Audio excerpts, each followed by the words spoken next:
Convocation તારીખો લંબાવતા યુનિવર્સિટીના સત્તાધીશો કોને સારું બતાવવા માટે યુનિવર્સિટીની કોન્વોકેશનની ડેટ લંબાવી રહ્યા છે। મહારાજા સાજીરાવ ગાયકવાડ યુનિવર્સિટીના ઇતિહાસમાં પ્રથમ વખત કોન્વોકેશનની તારીખો આટલી લંબાઈ રહી છે। પહેલા ઓક્ટોબર મહિના સુધી કન્વેક્શન સંપૂર્ણપણે પૂરું થઈ જતું હતું અને હવે વિદ્યાર્થીઓની ડિગ્રી એનાયત કરી દેવાતી હતી, પરંતુ ક્યાંક હાલ ચાલી રહેલી લોલમપોલ વિદ્યાર્થીઓનો ભોગ બની રહ્યા છે। ત્યારે આજ રોજ અખિલ ભારતીય વિદ્યાર્થી પરિષદ દ્વારા હેડ ઓફિસ ખાતે જ્યાં સુધી કોન્વોકેશનની તારીખો જાહેર કરવામાં નહીં આવે ત્યાં સુધી ધરણા યોજવાનો કાર્યક્રમ કરવામાં આવ્યો હતો।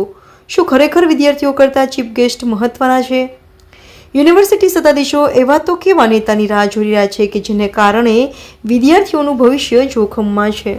સૌને ધ્યાનમાં છે, થોડા દિવસ પહેલાં અખિલ ભારતીય વિદ્યાર્થી પરિષદ દ્વારા હેડ ઓફિસ ખાતે એક રજૂઆત કરવાની અંદર આવી હતી, આવેદનપત્ર આપીને કે MS યુનિવર્સિટીના વિદ્યાર્થીઓ જે આતુરતાથી જેની રાહ જોઈ રહ્યા છે કન્વોકેશનની તારીખ જાહેર કરવાની અંદર આવે, પરંતુ ક્યાંક ને ક્યાંક યુનિવર્સિટીએ તારીખ જાહેર નથી કરી। આજે અખિલ ભારતીય વિદ્યાર્થી પરિષદના કાર્યકર્તાઓ ધરના પ્રદર્શન કરી રહ્યા છે હેડ ઓફિસ ખાતે। જ્યાં સુધી યુનિવર્સિટી વિદ્યાર્થીઓના કન્વોકેશનની તારીખ જાહેર નહીં કરે ત્યાં સુધી વિદ્યાર્થીઓ અહીંયાથી જવાના નથી। અખિલ ભારતીય વિદ્યાર્થી પરિષદની સીધી વિચારધારા છે કે વિદ્યાર્થી હિતમાં કામ થવા જોઈએ। એ કામને લઈને અમે આજે અહીંયા ધરના પ્રદર્શન કરી રહ્યા છે। બોલાવવા માટે આવી રહ્યા છે, પરંતુ ક્યાંક ને ક્યાંક કોઈની પણ વાતમાં આવવાનો નથી। આજે સીધો અખિલ ભારતીય વિદ્યાર્થી પરિષદનો હેતુ છે કે વિદ્યાર્થીના હિતની અંદર કન્વોકેશનની તારીખ લઈને જ જવાનું છે। હર્ષિલ અબારી, MS યુનિવર્સિટી ઉપાધ્યક્ષ, ABVP।